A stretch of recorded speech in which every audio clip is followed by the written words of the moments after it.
All right, welcome to this explainer. Today, we're going to dive into a pretty interesting story of personal transformation that you'll find in certain online communities. It's all about one man's journey from what they call a beta to a sigma. So that's really the big question we're looking at, isn't it? According to this specific narrative online, what exactly happens? What's the trigger, the process that causes such a huge shift? Let's unpack the answer that the source gives us. And it all starts with how they diagnose the problem in the first place. Okay, so the whole thing kicks off with this core belief. The source we're looking at basically says that modern Western media has just chipped away at masculinity, that it's created what they see as a crisis, making men weak and fragile.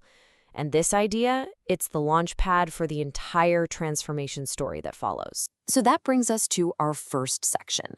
Let's look at this diagnosis from the source. The idea of a modern masculinity crisis. The argument here is that big forces, like globalization and social media, have kind of spread this one-size-fits-all Western mindset everywhere.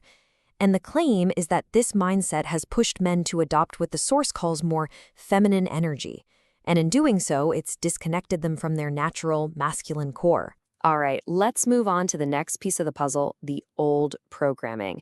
To really get the transformation, you first have to understand the starting point, the before picture, as the source calls it. So, what even is this old programming? Well, it's described as a guy's default settings, his conditioning. The idea is that it's a mindset that society itself shapes to make him, weak, way too emotional, and in the end, subservient, especially when it comes to women. In the actual story from our source, the main character starts out as the classic obedient son. He's the helpful one, the one in the family who's always eager to please and do his duty.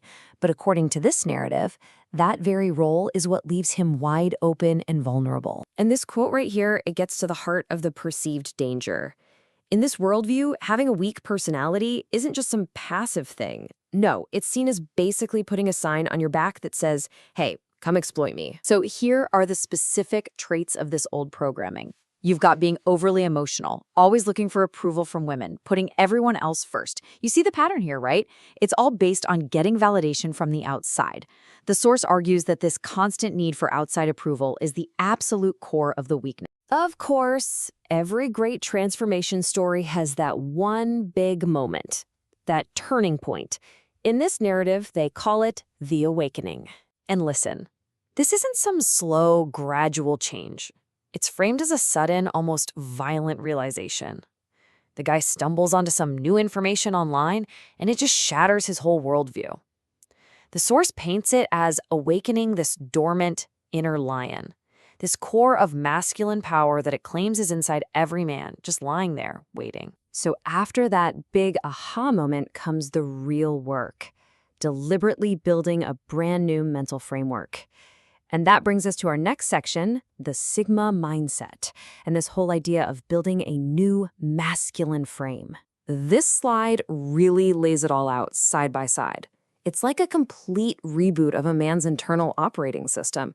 On one side, you have the beta traits. They're all reactive, they're driven by feelings and needing someone else's approval. Then on the other side, the sigma traits. These are proactive, guided by a new internal compass that's all about being rational, self-directed, and just pragmatic. So how do you actually build this new frame? The source lays out some pretty clear rules. It all starts inside, with rule number 1, master your emotions, get them under control. That self-control then lets you do rule number 2, prioritize your own mission, your own goals above everything else. And then rules 3 and 4 apply that inner strength to the outside world, specifically to relationships, by taking on a new, much more detached and, strategic approach. Now, this new frame is built on a very, very specific view of gender dynamics. This table, which comes straight from the source, kind of defines the ideal roles. The man is supposed to be the rock, the stable, rational leader. The woman, on the other hand, is portrayed as emotional and always seeking security. And a really key part of this is the idea that she will constantly test the man's frame, which is why his emotional control is seen as absolutely critical. And yeah, this quote pretty much sums up that whole idea perfectly. The ideal man in this worldview is supposed to be this unshakable foundation, this solid thing that stands strong against what it describes as the chaotic waves of female emotion. So, after all of this, the awakening, the rebuilding, what's the end result? What's the payoff? Our final section looks at the outcome, a man transformed. The protagonist at the end of the story is, well, he's just a completely different person. He's focused on himself, he's independent enough to travel the world alone, and he approaches everything in his life with this cool, detached, pragmatic logic. He is definitely not the obedient son anymore. And the source uses this one little anecdote as the ultimate proof of the change. His own mother, who apparently used to worry about how vulnerable he was, now sees him as so strong, so formidable, that she's actually worried for his brothers by comparison. This is presented as the final validation that the transformation is real. And that really brings us to our final question. We've just explored one very specific narrative of transformation from one corner of the internet. So the question it leaves us with is this. Is this a blueprint for a new model of masculinity? Or is it maybe better understood as a powerful reaction against all the pressures and changes of our modern world? Something for you to chew on. Thanks for tuning into this explainer.